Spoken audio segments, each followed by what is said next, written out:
Welcome to Replayable, where we go into depth on our favorite tabletop games that keep us coming back again and again. I'm your host, Todd, and today I'm joined by David and Paul.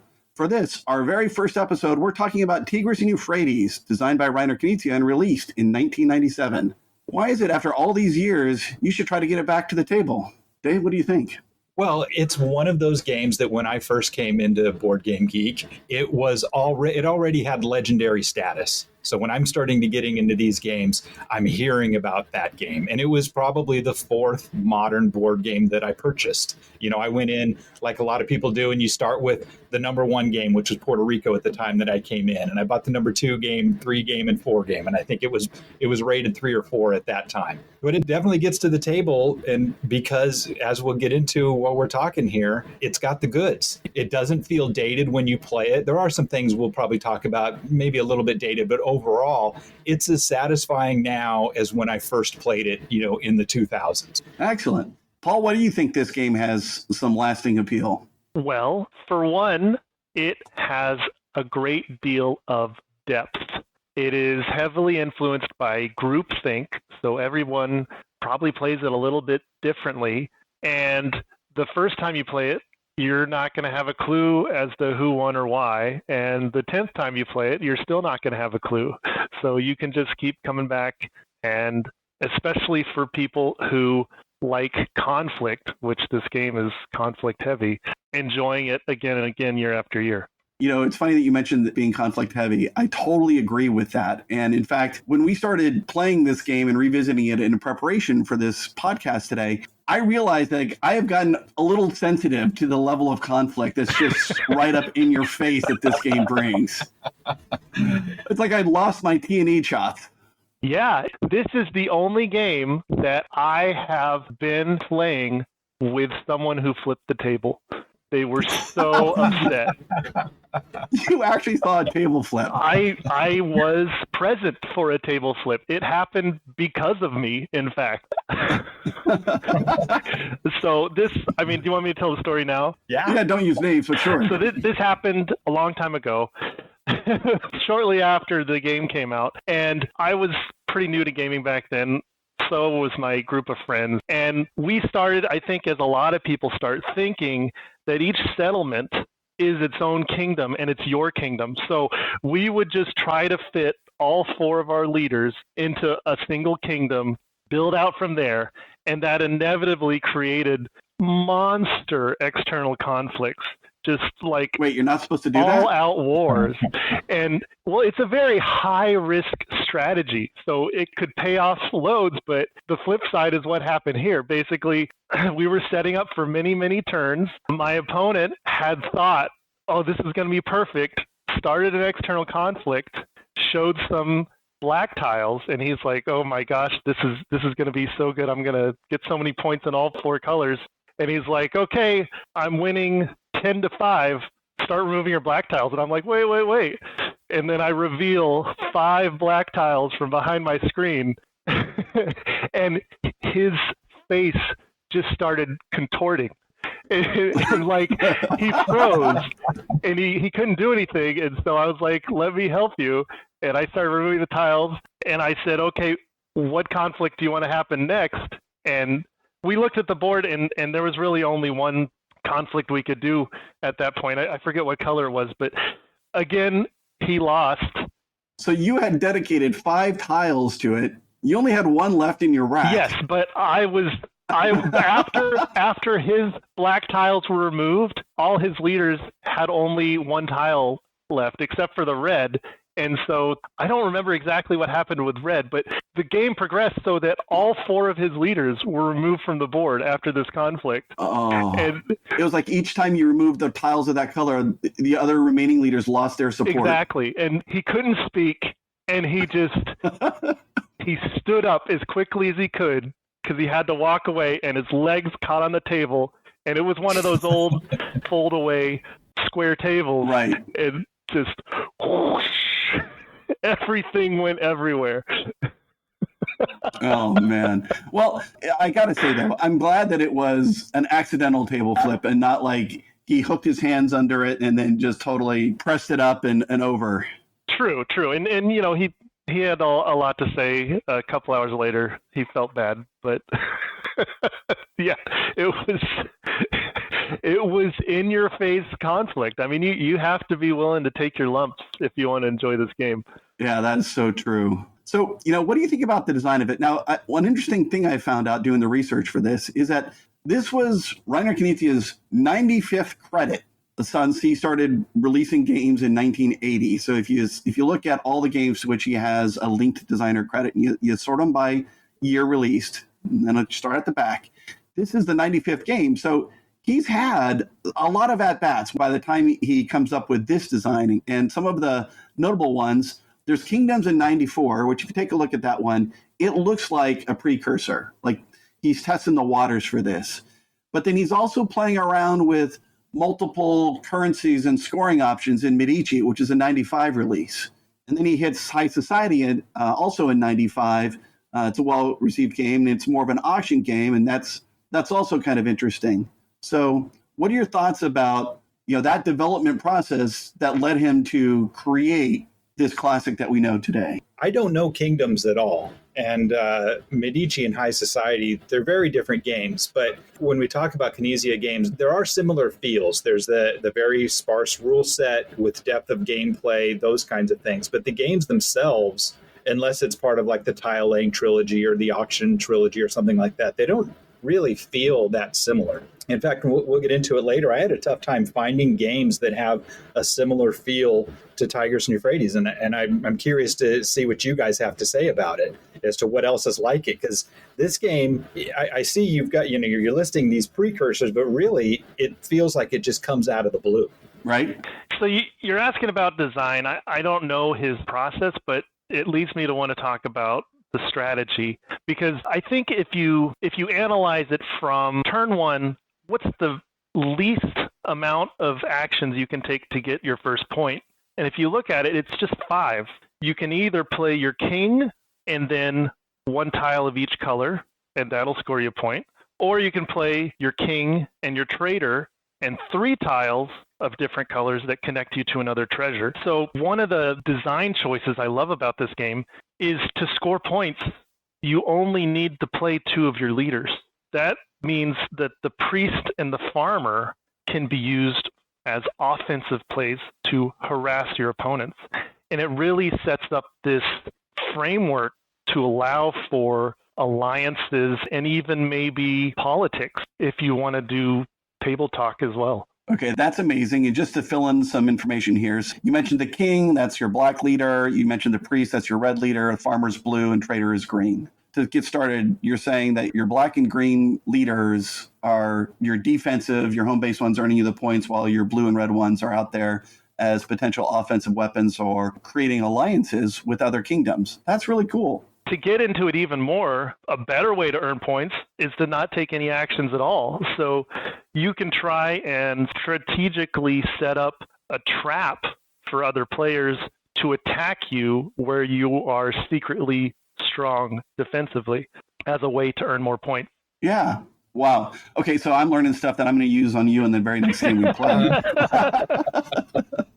Well, I'm wondering, so green and black leaders as your first play, as there's a few spots on the board that are the strong places to start. If you're the starting player, I think that should be your first turn.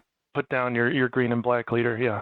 Yeah, because that black leader can pick up any color tile that you play, and green sets you up for reaching out for treasures. What I like about an early red leader, which I haven't done in the last few games we played, is if you play your black leader and you're building up a kingdom, and I drop my red leader into that kingdom, now you can't fortify any of your leaders, because if you try to drop red tiles in there, I get those red points. So it can significantly weaken your kingdom if I drop my red leader where you are starting to build something out there. Yeah, I thought the same thing about the blue leader, right? The farmer. And if someone has a kingdom that's close to yours, but you're separated by the river, you can drop your farmer on their kingdom. And now they're disincentivized to cross the river and give you those blue points to create the external conflict. Right. It helps to isolate. And that's what's super interesting about the game, is that where Paul was saying 10 plays, you might have 2 or 3 tactics or gambits in your bag, but there's still 20 more to learn. Every time I play, I learn a kind of a new approach or a new way to solve this puzzle. Right. I wanted to just circle back and touch on one thing. So, Paul, you mentioned that, minimum 5 moves to earn your first point. By that, you meant your first full point. This was the game that created the idea of Knizia scoring, or the most of the least. So you're gaining points in each of the 4 colors, but your score is whichever color of which you have the least. And if you don't have any, then your score is 0. If you don't have any blue, your score is 0. About that, over the years I've played this, a lot of people just, their head shakes like they're in the Scanners movie when they try to understand that scoring mechanic. And I found that it's a lot easier for those people to understand it as collecting sets. I say a set of one of each color is a point, and they understand that a lot more easily. Yeah, that makes sense. I like that. We've had these great discussions about how we have leaders and we're doing these conflicts and different kingdoms. So is this a themed game or is this an abstract game? Well, there's a clear answer, but Paul, what do you got to say? Well, I mean, you've asked me this a couple days ago as a preface, and I'm like, I don't understand how it's not an abstract game. That was my answer. Okay, so why is it an abstract? Why isn't it an abstract? You're simply placing pieces of 4 different colors to score points. I've always thought of it as an abstract my whole life, and when you ask me why it isn't or why it is, I don't know how to put it into words. I don't know. Dave, you seem to have an opinion. Yeah, well, this is one of the age-old arguments on BGG. I don't know. I don't think it's being litigated anymore, but there are just pages and pages of posts on, is this an abstract? Is this themed? And the longer I go with this game as part of my life, the more I see it as themed. A tiny bit of history. I don't have a whole lot of the history on it, but Knizia, there's some interviews out there, some audio interviews that you can find even in the pre-BGG days, which I haven't heard, but I've read a little bit about them. Is that this game is actually, when he originally designed it, it was 3 or 4 hours long, and he was looking to make the Civ game to end all Civ games. So it had mechanisms like, your black tiles, your soldiers, they needed to be fed, so you needed to have as many blue tiles in your kingdom that has the black tiles so that you can keep them fed, or those soldiers are going to wander off. Or your political tiles, your red tiles, or your green tiles, your merchants, they're somehow going to bring you income. And so he created this fiddly, large behemoth that eventually those themes got abstracted down. And some of those elements are still in the game, but not with those fiddly components. They're just the farmer tiles go on the rivers or something like that, Right. The Tigris River and then whatever the name of the other river is. I can't remember. I guess it's Euphrates. Anyways. But the point is, thematically, kingdoms are rising and falling. Kingdoms, there's vacuums of power as kingdoms fall and left behind. The political power of the priests. That's why the red tiles support the internal conflicts, because you need that political power. Or wars as they come together. And the merchants need to reach out and gather the treasures as you're creating these merchant lines. And I can see how that's abstract. You're just playing colors onto the board. But I think it goes even further when you look at keeping the theme in mind can actually inform your strategy or what you need to do. If I'm hurting in black tiles, I think, well, there's a few ways I can get black tiles. So keeping the theme in mind, I can install one of my leaders to grow up and create an insurgency in this other kingdom. Or I can move from my leader, kind of build my armies from there and create a war with somebody else. So keeping that theme in mind, it kind of helps me think of how I can solve the puzzle before me of when I need a certain color or I need to, reduce somebody else's power or influence on my side of the board. Also emerging alliances. When I put my priest in where your king is, we're kind of working together with a tentative alliance. And I think the hallmark of a thematic game is when it's over, we've got a narrative. We can talk about the hundreds of years that passed where this kingdom arose, and you're like, I think that's a stretch. But what I will give you is that abstract games, at least BoardGameGeek.com defines abstract games as ones without randomness. And Tigris and Euphrates, you can just get completely demolished by the tiles you draw with no factor of how you play. You can just be buried because you only draw one color of tile. Yeah, in fact, I will agree with that very simple definition. I think Dave touched on something when he was describing it. This is a game that has a lot of abstraction, but I don't consider it to be an abstract game. I mean, these empires, these kingdoms are rising, they're crumbling as you pull tiles off, after losing an external conflict. The nature of the terms that we use, leaders and revolts, wars, they lend itself to having theme. And so I think it may be as streamlined and reduction of theme as possible while still retaining a theme. And that definitely helps. And then I agree with the definition that there is no randomness. Like when I play an abstract game, I think of it as I make a move, I know what the outcome of that move is going to be. Whether you're going to talk about something in the gift series, even if you're talking about Onitama, which has a theme to it, but I know when I make my play that what the outcome of that play is going to be. And in this game, who the heck knows? When you start that conflict, you could cause a table flip. You're right. Well, also the hidden information, too. In an abstract game, you don't expect there to be hidden information, although there are examples of that. But generally, you don't know what's in my rack. You don't know what tiles I'm holding. Right. I talked earlier about that I've lost my chops, right? That I have to reacclimate myself to the level of direct conflict that this game presents. Even to the point where, Paul, we're playing in a game and you initiated a conflict between me and a separate player, which just blew my mind at the time. I wasn't prepared for investment at that time. Now, since I ended up winning, I was okay with it because I earned points on your turn. But it's amazing. There's a level of anxiety just waiting to take your turn that this game brings to it. How does this game make you guys feel while you're playing it? Is it exciting? Are you nervous? I feel like Knizia has mastered all of these different elements of making you feel anxious. Yeah, I totally agree with that. In fact, one of the things that I wanted to mention, I think this is a great place to mention it, is I think it's funny that we're starting this podcast here with Tigris and Euphrates because,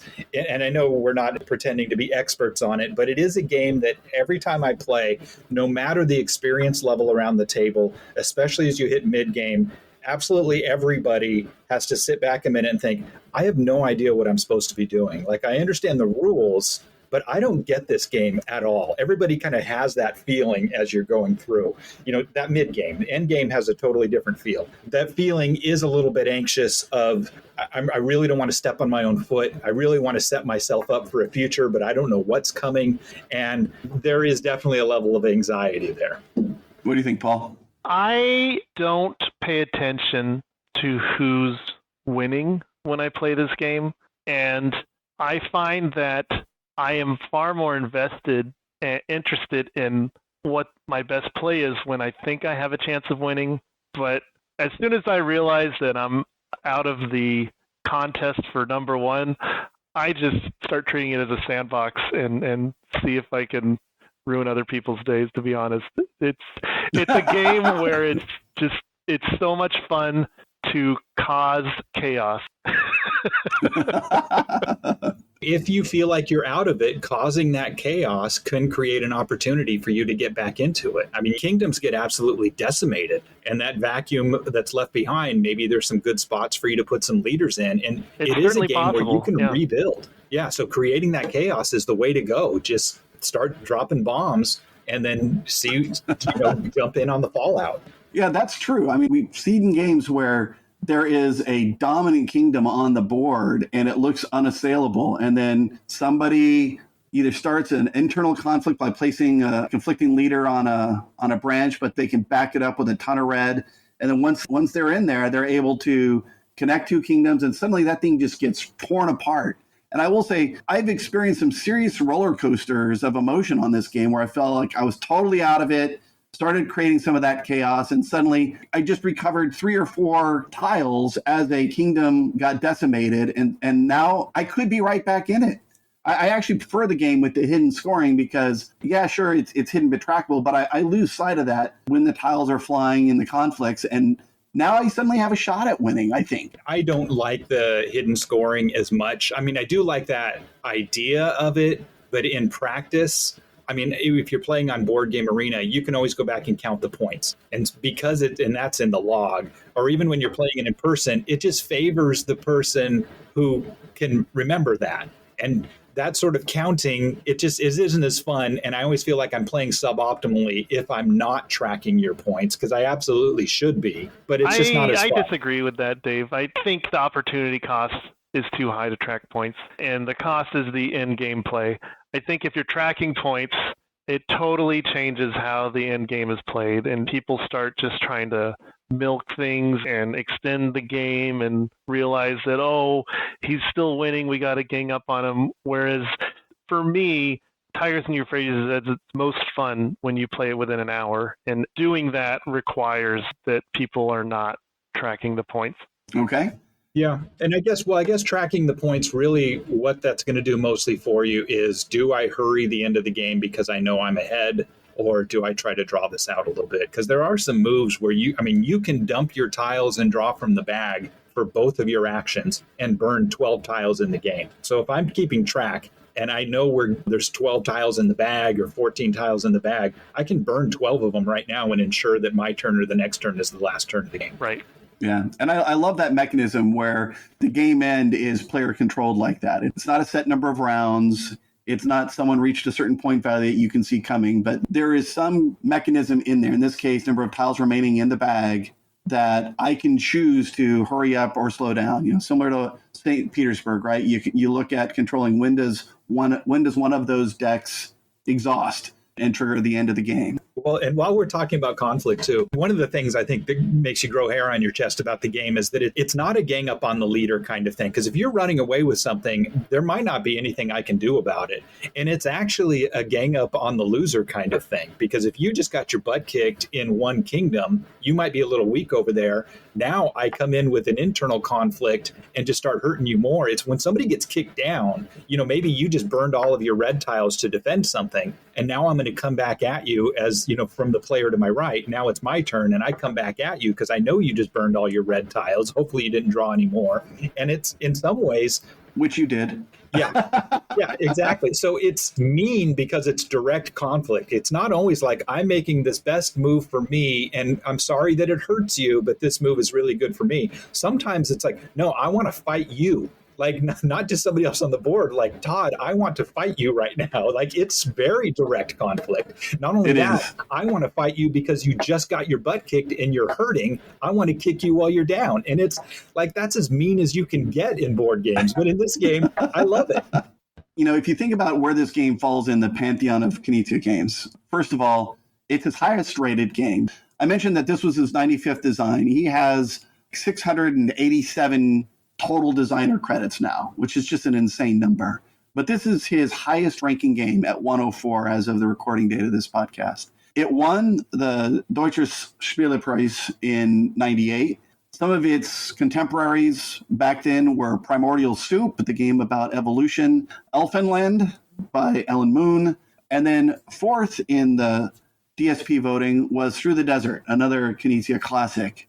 And how do you think this one stacked up against it? Obviously, it did well for this one particular award. But if you think about it within the context of 1998 releases, released 1998 award winners, understanding some of those get released in 97, a little bit like the Oscars, how does it stand up against games of its time? I think it was incredibly forward-thinking in that, I think you mentioned this in the beginning, Tigris Euphrates doesn't feel like it's a 20th century game. It feels like a 21st century game.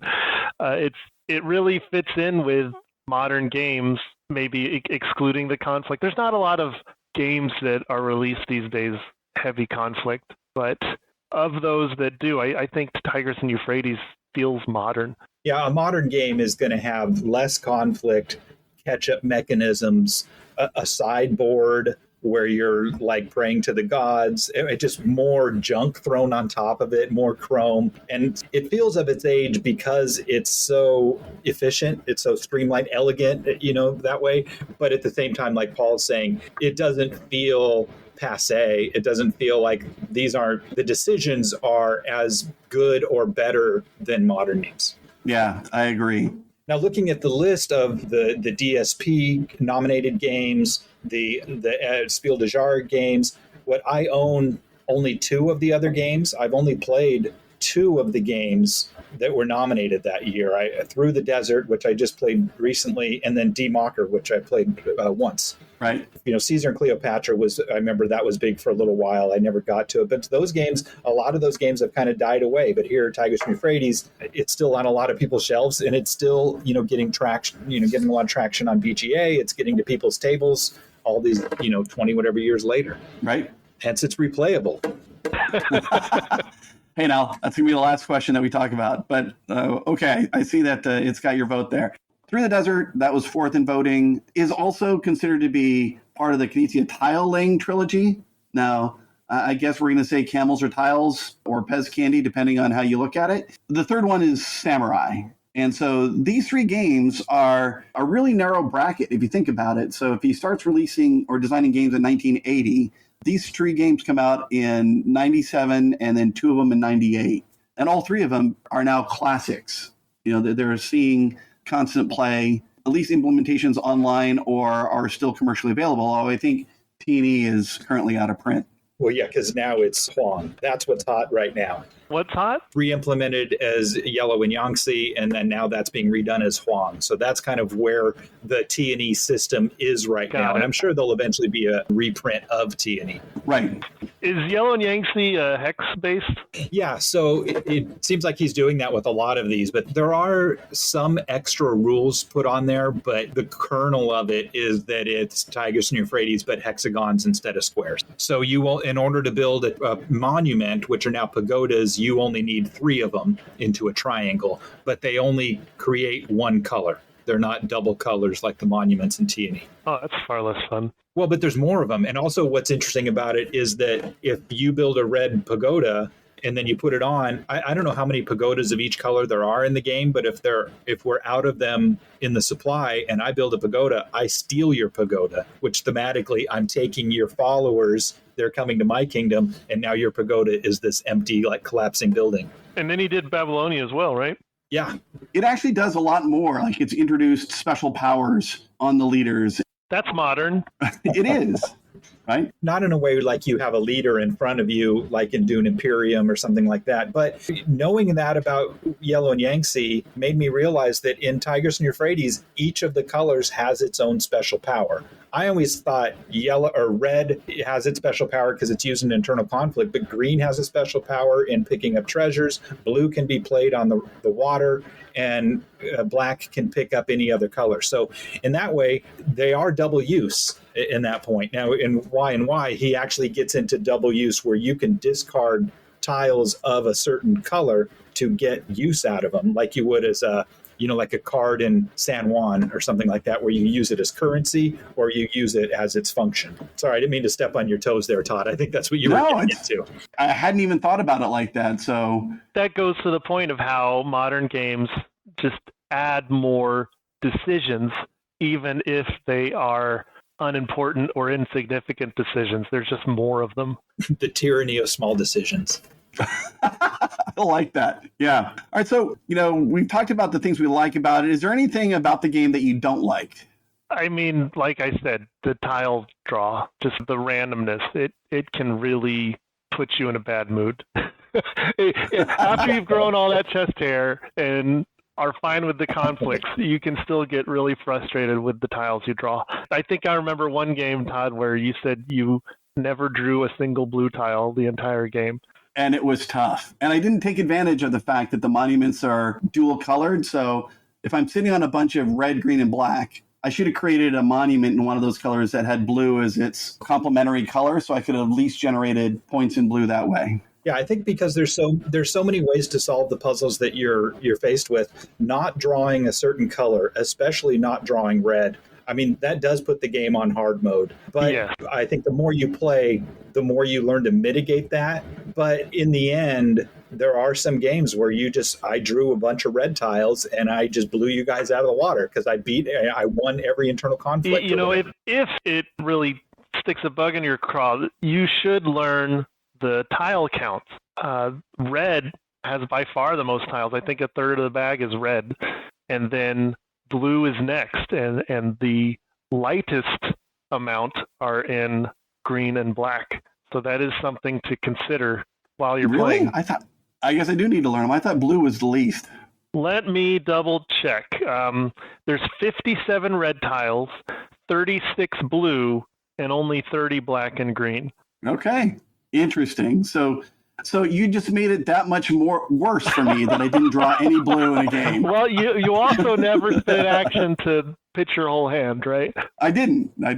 Well, and that's a move that in most games I think avoid at all costs. Like if you're playing turn in Taxis, if you have to wipe that board, that means you're in desperation. And in this game, I think sometimes that tile exchange, it has enough functions, speeding the game along or prepping you for a battle where you could earn a lot more points than what you gave up on doing that. It's actually strategic. I mean, it can do very well for you. In fact, we did that just recently in the game we're playing online, is that I had enough green. I was sitting on a green monument. I was set in green, and I was holding 4 green tiles. So I just dumped them, got enough red back that I used that to go start an internal conflict. So if I'm not drawing a certain tile, there's a lot of ways to get around it. But again, it gets in hard mode. If you're not drawing any red, you can still win, but it's going to take all your wits. Right. One of the things that I have a hard time dealing with, and I think Paul mentioned it early on, is the idea that this is my kingdom, right? I've invested my leaders there. I've built it out. I feel like I'm creating my own little fortress. I'm trying to limit the number of attach points for internal conflicts to be generated. And then I can never build it strong enough. No. I can't defend it against someone that comes in with 5 red tiles and manages to overwhelm me. Or just a well-timed external conflict, right? Exactly. And it's soul crushing to see this kingdom that I've crafted, I've curated, I've built out get ruined. And I think the only way that I build up immunity to that feeling, that sense of loss, is by playing the game more, right? And realizing that I am disassociated from this kingdom. I don't really own this kingdom. Also, use your red and blue leaders offensively. Mm-hmm. Dave, did you want to follow up with your point about 18xx games? Well, if you want to get into that now, so later we're going to talk about one of the categories we're getting into is what game does this remind you of? And I was going to go off the rails figuratively a little bit here. We can save it. If you keep 18xx in mind, that kingdom is yours just as much as a company in 18xx is yours. And that kingdom is there for you to exploit and get points out of it and let it die when it's time to die. When you think of it as your kingdom, and if it's precious, you're going to go down with that kingdom. The same way you treat a company in 18xx. That company is there for you to exploit. And just because you have the precedence share, or just because you have the black leader in that kingdom, that doesn't mean that that's you. That's not your company. That's not your kingdom. You just use it up, get what you want, and get out and let it die. Dump it on. I mean, this one, dumping a kingdom on someone else doesn't hurt them like it does, there's a maintenance cost, which would be pretty awesome if there's a maintenance cost when you dump it on them. They got to buy trains or something. But still, I think keeping that in mind. All your temples have rusted. That's right. You got to build new monuments. You got to build diesel monuments. But I think keeping that in mind, like you were saying, Todd, you get, this is your precious kingdom. But when you think, you know what, my leader can just pack up, grab some camels and head over to this other one with his priests, set up camp there. And now all of a sudden he's in a strong position, and forget that old kingdom that was doing nothing for me. When you let go of that, the only thing that matters to you are your discs. The kingdom itself is just, those are your playthings out there. Right. You mentioned that I stole one of your answers for one of the prompts. Let's start working our way through them. So game weight, what Board Game Arena calls complexity. And by the way, this game may be out of print, but it is playable on Board Game Arena. On a scale of 1 to 5, no decimals, what would you say that the complexity of Tigris and Euphrates is? I don't really know how to rate complexity. I mean, the rules overhead is probably a 2. Yeah, I mean, I want to say a 3.5. No. Commit. And that's what PGD says. I guess I'll go with 4. I think it's medium heavy, and the reason why is because it can be obtuse. It can really leave you scratching your head as to who won and why at the end of the game, and it takes many, many plays to start figuring out the little butterfly effects of each decision you make. I think of Chicago Express the same way. It's a super simple game, but the interactions of every decision lead to a confounding result sometimes until you've played it 20 plus times, and then you can start to see what led to what. Yeah, 100%. 100%. Like I said, the rules overhead is a 2. Although, because this was one of my first, Euro games that I ever got, I actually struggled with the rules, trying to read it and what's an external conflict, what's an internal conflict. But once I actually played it and see the magic come together, and I feel like I can teach this pretty straightforward, in a short amount of time. So, the rule book is 8 pages? Well, actually, it's a little bigger than that, but there's a lot of examples. But like Paul said, you can play 10 games and still really only be scratching the surface as to what's really going on. Okay. I would say weight-wise, it's a 3. Back in the day when I first went through and thought about it, or complexity, I thought it was a 4. But especially in light of the way games have evolved today with random setup this and variable power that and tableau building combos, this now is like a 3. I feel like my ability to... Well, let's get into what does weight mean? Is it the difficulty to learn the game and learn to play the game, or is it the difficulty of the gameplay and the decisions that you make? I think it's more, how many things do I have to take into account when I make my decision? Like, what's the size of the decision space on a given turn? Well, then it's a 5. Okay. I don't think it is. But there are so many things to consider. I'll stay with my answer of 4 then. Okay. I just wanted to clear that up. Thank you. Well, because that rolls into the next one. So strategy. For strategy, I think it's a 4. And I don't think the strategy is obvious. You need the plays and solve the puzzles and see what are the options here. And suddenly things are going to emerge that you didn't even consider before. The rule set didn't get any heavier. It's the way that the rule set gets expressed on the board and through the playing of your opponents that you start saying, oh, okay, now this is an opportunity where maybe I do create an external conflict between 2 other players, and that's going to give me an opportunity to come in and mop up. Or I have an idea that if I segment my attacks in a particular order or resolve those leader conflicts in a particular order, I'm going to cut off support. So like your table flip example, each time you resolved a leader conflict, the remaining leaders lost support. And so you ran the board and took all 4 of them off the table in one play, which sounds brilliant. Yeah, and we haven't even touched on it, but there's also the catastrophe tile. When the heck do you play that? It's not an easy decision. Yeah, just having that threat puts pressure on the other player. So if you use them up early, you remove that threat and it changes the game. But getting to the end of the game and still holding them means that you didn't do all you could. Does it though, Dave? Because playing catastrophe doesn't make you any points. No, but usually when you play your catastrophe, your very next move gets you more points than you would have. Not always. Obviously, every situation's different. But usually I'm using that catastrophe to cut off a kingdom and usurp what I just isolated or something like that to put me in a much stronger position. I think it's a very opportunistic choice, and you shouldn't feel lesser at the end of the game if you still have 1 or 2. Yeah, I see. That's a good point. They're a bit like the intrigue cards in Dune Imperium. Yeah, if you don't have one, no one fears you in the conflicts. Yes, that's right. You need to be able to bluff. All right, so what about luck? How much do you think luck plays a factor in this game? Again, same scale, 1 to 5. Wait, I wanted to say, are you talking about strategy versus tactics, or just kind of in general strategy? Because it's very tactical. You can't plan that far ahead on your turn because of the changing board state. I don't know what I'm going to do 2 turns from now. Right. One of the things that I absolutely love about the game is I think it unfolds in really 3 phases. There's the early game where everyone's moving their way out onto the dance floor and putting their leaders on, and you're kind of setting up these little kingdoms and maybe joining alliances by putting my green leader where your black leader is or something like that. And then mid-game, where I said even experienced players start to sit back and scratch their head. I'm like, I'm not really sure where I need to go right now. And that lasts for a few turns, but it's that end game, and that's what really, or the late game, I should say, that, and that's what I really love about the game, where you have some very specific problems that you need to solve. And then it becomes a puzzle. And it's still a very interactive conflict game, but it's also a personal puzzle I need to solve. that I'm really hurting in green. Here's the board state. Here's what I'm holding. How can I solve that puzzle?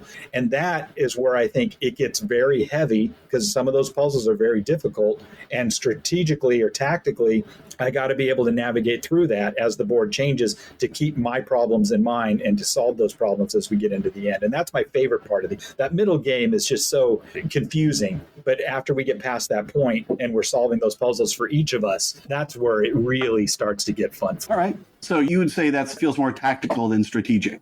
Yeah, I mean, there's definitely strategies where these like long-term things that you have in mind, but in general, I might come into a turn thinking I'm going to do one thing and go, well, hold on, you guys just had a conflict over here. Maybe I can start moving in this direction. So you got to be on your toes, ready to move in any direction. Maybe it doesn't solve exactly what I need right now, but maybe it shores up another color or something like that. And I'll worry about my deeper needs later or whatever. It's like I said, you can't really plan 2 moves ahead. Right. Okay. That's fair. Now, on to luck. Same scale, 1 to 5. How much of a part does luck play in a game of T&E? I think it's moderate because of the power of defending. Winning ties means not only do you have a benefit of a leg up on the count for determining who wins the conflict, but if you can win, you're going to get a cube, partial point, that's not on your turn. So to me, if you're lucky enough to be able to win a few defenses, that's going to put you in the lead. Right. I think scoring points outside of your own turn is definitely a key element of the game, and if you are able to do that. But I agree. So when you say moderate amount of luck, 1 to 5, no decimals, are you saying that's a 3? A 3 is my rating, yeah. Yeah, I would agree with that. What do you think, Dave? Yeah, I agree with that. I think it's a 3 because it's not just the tiles that you're drawing, it's also the tiles that your opponent's drawing. I mean, we played recently where you came at me with, 3 black tiles in your hand and I had 4 black tiles. So, right. I mean, it's that kind of game where there is going to be some chaos and luck is going to play into it. And you have to embrace it. But if you're the kind of player who is going to flip the table when that happens, then just maybe don't play T&E. All right, so we talked about the theme of this game. Same scale, 1 to 5. Paul, are you saying it's a 1? It's equivalent to chess or Go? Again, there is some randomness, so it's not equivalent to those, but I have always thought of it as an abstract. So, yeah, I'm sticking with 1. Dave, where are you going to put it? 3 is such a cop-out vote. Either commit or don't. I'm going to give it a 4. Nice. Well, I'm not going to commit. It's a 3 for me. When in doubt, Charlie out. Okay. Best played at. So what's the best player count for this game? Obviously 4. Yeah, right? I agree with that. Well, and the reason why is because of the alliances, the game design encouraging you not to play your own red and blue farmers into your settlement with the black king. If you have less than 4 players, there's far less opportunity to share settlements with each other. Interesting. Yeah, and 4-player, it just makes the conflict happen, that we start bumping into each other and start rubbing elbows. A lot of people prefer it at 3 players, but I just don't see that. I like 4-player. I mean, the board is going to change so much by the time it comes back to you that it makes it more dynamic and more interesting. And then, like Paul said, those emerging alliances where I can jump into a kingdom that you've been working on, that's just much more of that going on. Like in 3-player, you can maybe not easily, but you can, if you're hurting in a color, just move to a corner space far away from everybody, build a monument, fortify it, and just start cleaning up those points there. And there's nothing anybody can really do about it. Right. I agree. 4-player is the best for this, although I tend to think that there is, back when I was reading strategy articles about this game, when I first started getting into Euro games, it seemed like there were 4 recommended starting spots in a 4-player game. And in our recent games, we have yet to follow that map. And I feel like, I've suffered as a result. Now, obviously, I've got other issues with my gameplay. But I always end up being too close to somebody that didn't go where they were supposed to go. So we're like bashing it out early while everyone else is able to at least get their leaders deployed and get some initial fortification. So when the contact happens, I'm already bloody. And, as like Dave said, kick them when they're down come on over. There's points to be had in Todd's kingdom at the moment. So I do feel like 4 players is the best, but there's also, I haven't figured out the tactics or the strategies of how to make a starting position that's very close to another player be successful. Well, but conflict, you get points from external conflict. So only if you win them, Dave. All right. So one of you is going to do well. Yeah. Right? Okay, that's fair. I mean, like Dave talked about it earlier, you can't invest in the place you start. You pick up one of the treasures and then you look for opportunities elsewhere. Right. All right. So if 4 is the best, what's the worst player count? I mean, clearly it's 2 players. There's no possibility of alliance with 2 players, really. And there's no time pressure either. You know who's in the lead. Once you're at 2 players, it's no longer hidden trackable. It's just plain trackable. And so you know when you need to end the game and when you don't want it to end. And it just becomes a luck fest, in my opinion, at 2 players. Well, in there, I have the first edition, but in the reprint, there's a 2-player, you turn the board over and you've got a 2-player side of the board where it's a much tighter board to play on. But I never felt that my first edition was, I never wanted to upgrade to that edition. I don't feel any need for that at all. I would just play any other game. And if there's only 2 of us, I'm not even going to bother, exactly for those reasons that Paul's talking about. It's just doesn't sound like a fun game. Wow. It's funny that you guys say that because I feel like 3 players is the worst. Because in a 3-player game, 2 people are going to be closer to each other and are going to bump heads, while a 3rd player is building up and fortifying. And then it's the age-old thing where the person that stays out of the initial fray ends up coming in and playing cleanup. I think you're still fixated on everybody owning their own kingdom when you say that. Yeah, I probably am. Yeah. Well, and also being isolated isn't good for you. Getting 2 points per turn is not going to win you the game. You have to get into conflict. What about 4 points per turn, Dave? Well, yeah, that's my goal. If you have a monument. Yeah. Right. That's what I was gonna come back with, Dave. So if I've got a nice strong kingdom and I've got a monument and I've sealed it off like you said, suddenly you 2 can slug it out and I'm just gonna be getting 3 points in 3 colors, or 3 or 4 colors, so 3/4 of a full set or a full set on my turn, while you 2 are trying to figure out how you're going to break in to what's now a fortress. Yeah, it's been a while, but I vaguely recall when playing 3 players, winner would have like 18 points. It was ridiculous. Yeah, that's true. So this is one of those only play at games. So how we've got our stable of only play at 5 games. Is this an only play at 4 game? I mean, when you have 200 plus board games, yeah, you can designate some to only be played at special player counts. I think so. I agree. Okay. So what's the actual playing time? I think the box says it's a 90-minute game. I feel that's actually high, which is crazy because most of the time those playing times are grossly understated. Well, again, it comes down to how you play. Is everybody sectioning off their own kingdom to score points with monuments and end when they have close to 20 points, then it can take 90 minutes. But if you got 4 players intermingling and doing politics and alliances and picking up treasures, then it can easily take less than an hour with a top score of 4. Right. Yeah, when we played in person, last week or whenever that was, and we won by getting all the treasures gone, so we didn't even get through the tile bag, my winning score was 4 points. So that was a quick game. I think it would have been 45 minutes. I think we clocked in at 48. At 48 minutes, and that includes some, because we hadn't played it for a while, like, oh yeah, we got to take the treasures from the outside first, and some of these kind of fiddly things, rules that we had to remember, that slowed us down a little bit, but that game should have been 30 minutes. Right. All right, so expansions. So there actually is an expansion to this game. What? I've never played it. Have either of you? It's called the Ziggurat.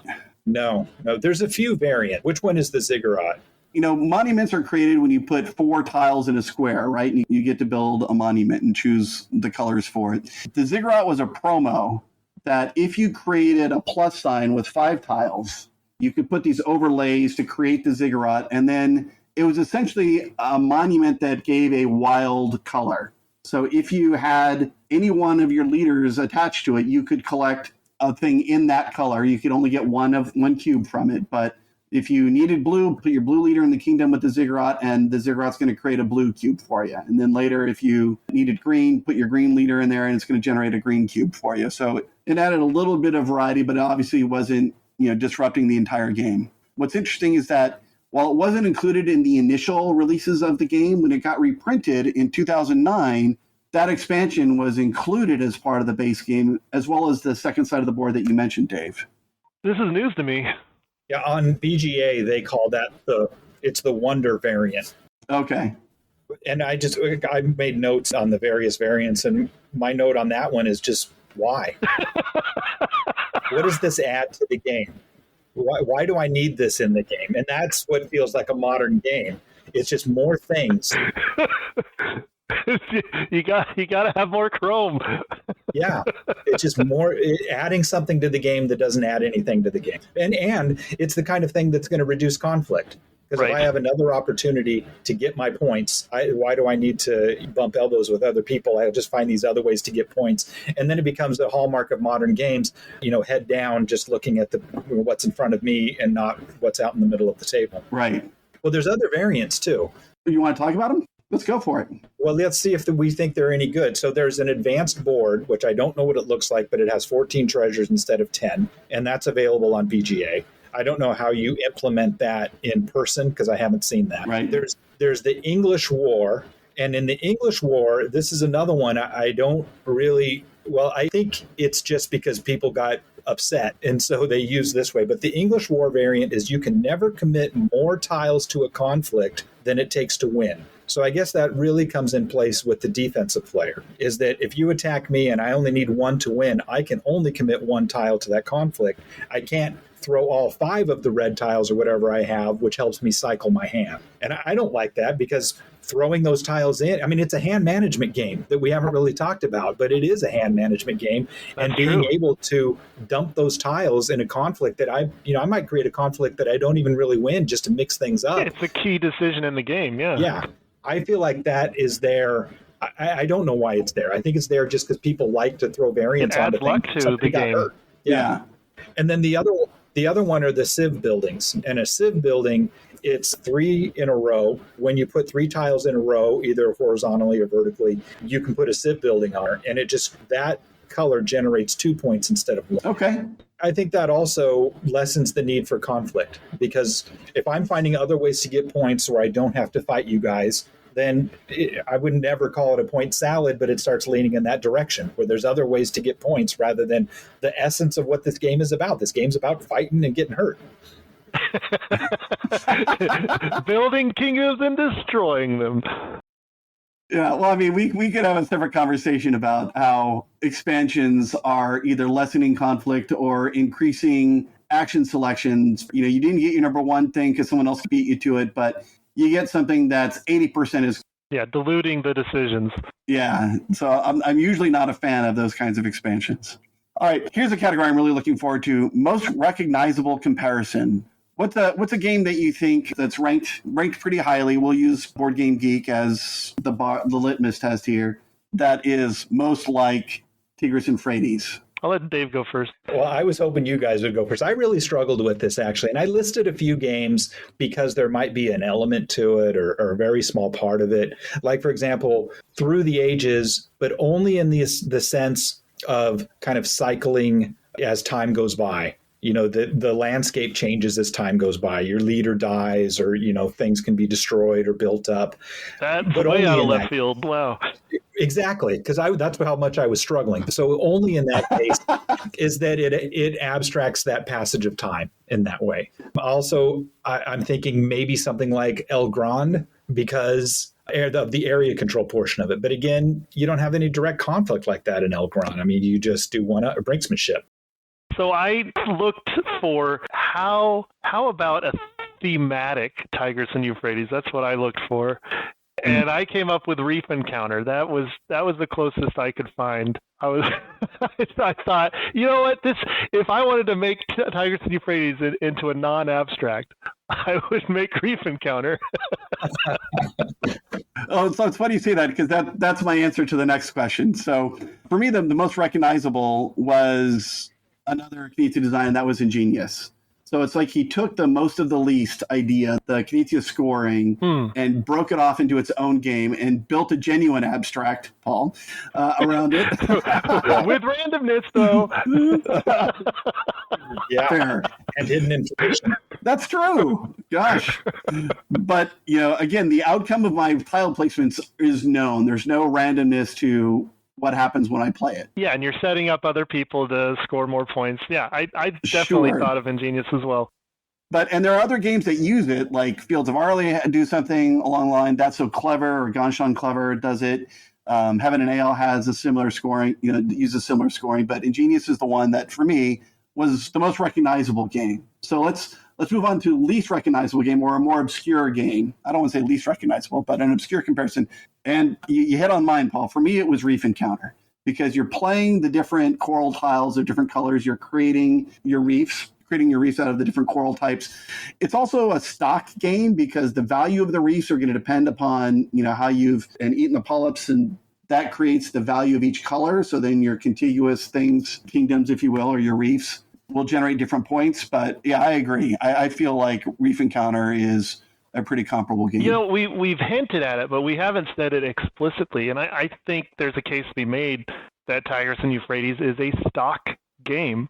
You're collecting stock whenever you take a cube. You can think of it as a share of that color. But there's no dividends. It's not like I get anything because I have more blue stock than you have, or, I don't get anything later in the game because all of a sudden blue stock is paying dividends. You can't, and you can't sell it, at least not until Yellow and Yangtze, but in Tigris and Euphrates, it's a permanent thing. Yeah. Okay. Well, then along those lines, then, is it an auction game? Well, when we have a conflict, yeah, on some level, it all is. The great auction theory, the grand auction theory. Yeah. Everything is an auction. Yeah. And this one, it feels even more like it. When we have a conflict, I bid 3 black tiles. What do you bid? And the winner takes it. Yeah. So I went really far outfield for an obscure comparison. I thought about the way I used to play and the way Todd likes to play now, where everybody tries to put their own all 4 of their leaders in a single settlement, make a kingdom, and then bash it out. And that reminded me of Battle Line, although I guess T&E is a whole 2 directions, so it would be more like a battle plane. Basically, you're staging up your strength.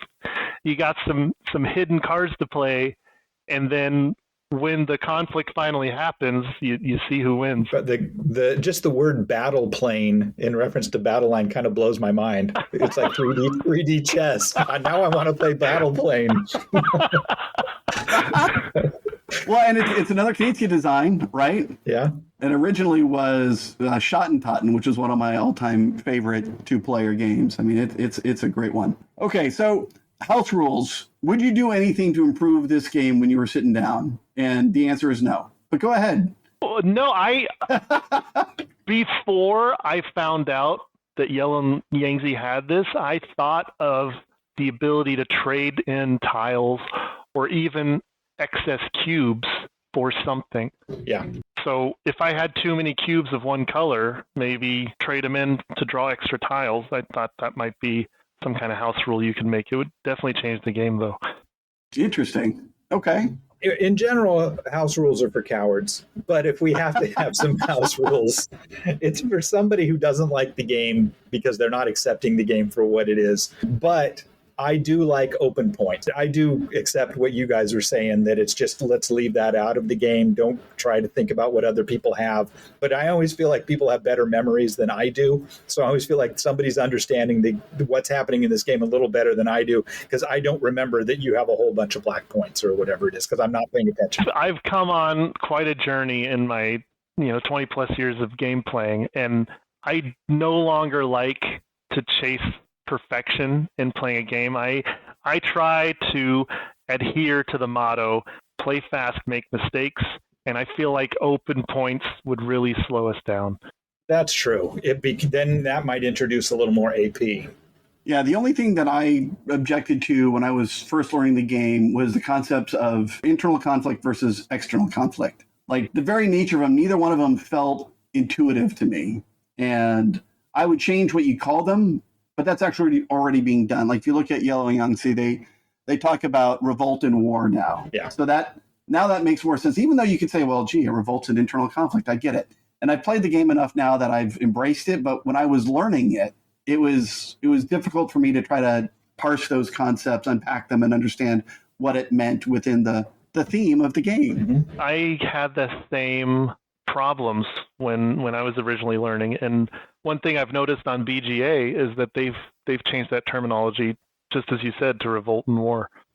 If you like, in fill in the blank here, then you'll like Tigris and Euphrates. So what does that mean? Like, I'll give you an example. In my mind, if you like Civ builders, and you might want to take a crack at T&E. Now, it's one of the most streamlined version. It doesn't have tech trees. It doesn't have, it doesn't have a lot of the hallmarks of a 4X game that you normally would expect. But I do believe that it has a theme that goes beyond just calling the leaders different names, and watching how the board evolves and kingdoms crumble and rise from the ashes. I think if you like Civ builders, then you might want to take a shot at this. What do you guys think? I'm laughing because of my answer. So you sent this to me earlier, and my fill in the blank was, if you like abstract games and conflict, then you will like this game.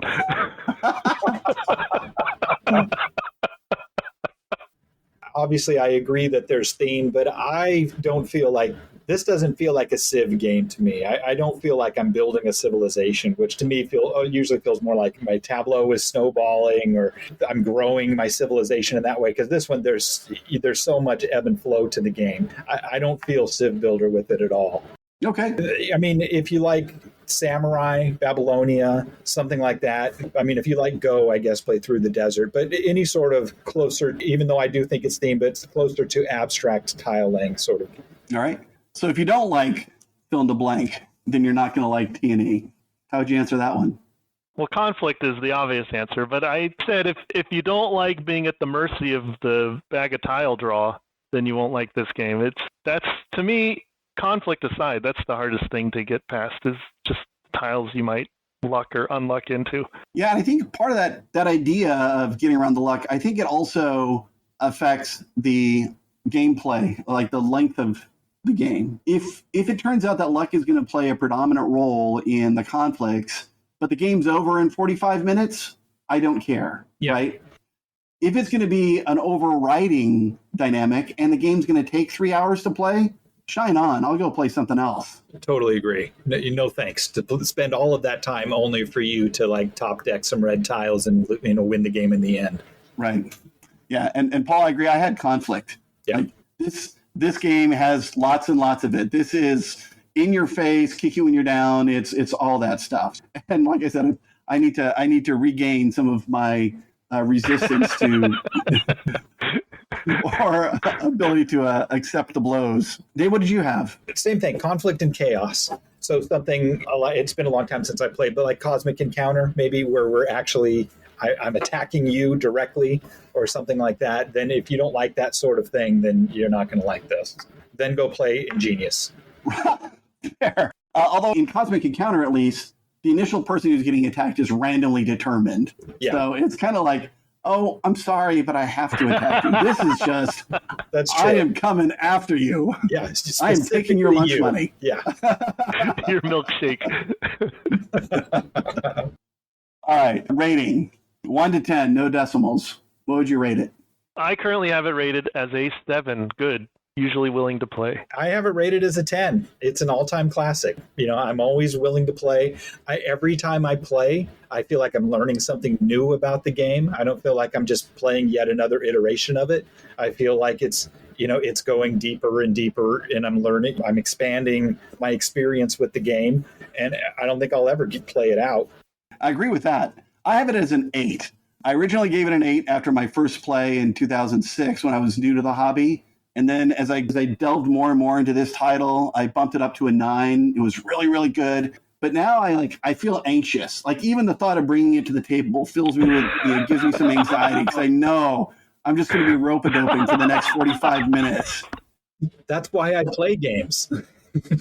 Well, okay. That uncertainty. I haven't figured out how to win yet, so there's that. So I'm not playing to win, I'm playing to survive. So for me, it's back down to an 8, but it could reassert itself. Honestly, I don't like to rate games highly unless I really love them.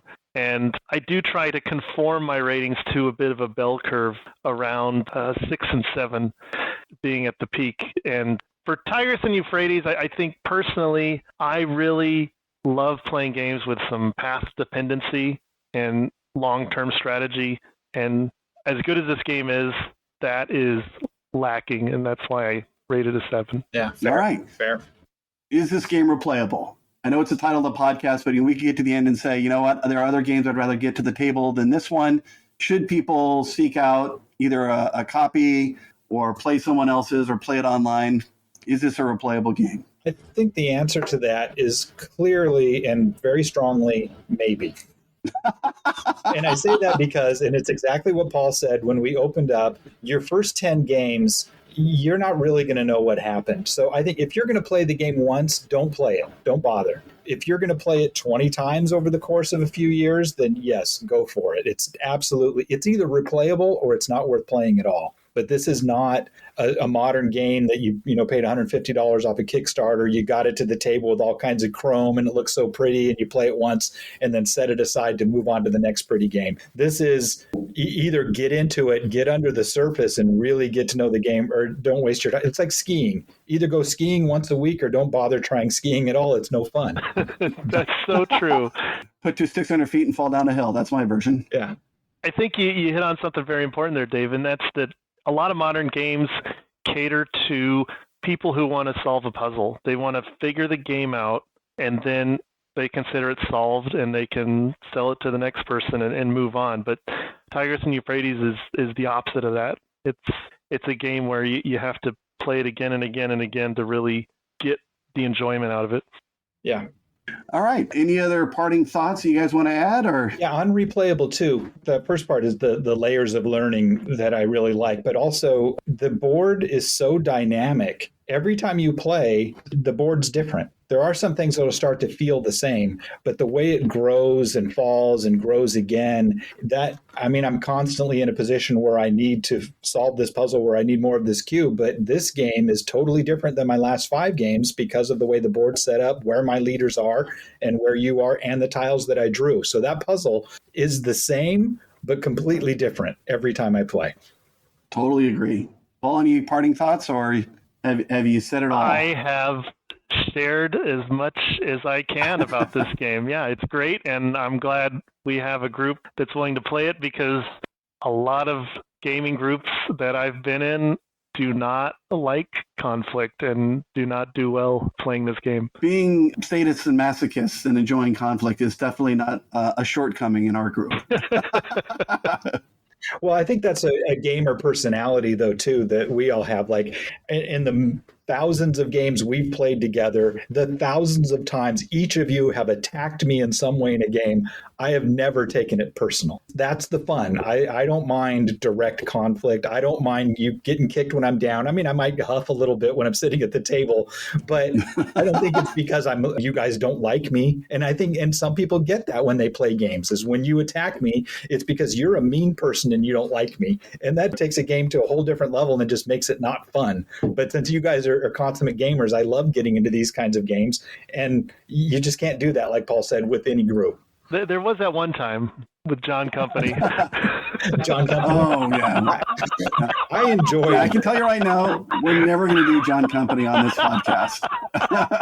I think it's our white whale. Yeah, I mean, we would have to, yeah, exactly. I think we should. All right, guys. Well, hey, thank you so much for participating today and for all of your insights and thoughts. Our next episode is going to be another favorite of ours. Actually, I would say a current favorite of ours. We just played it last night, so I'm looking forward to that discussion as well. Have a good day. All right, thanks, guys. Thank you for listening to Replayable. Support for our podcast comes from listeners like you. Thank you for your support. You can find us online at replayable.fm, on Twitter as ReplayableFM, and on Instagram as ReplayableFM. We're all new to this, and we're only going to get better with your help and your feedback. You can get in touch with us via email at todd@replayable.fm.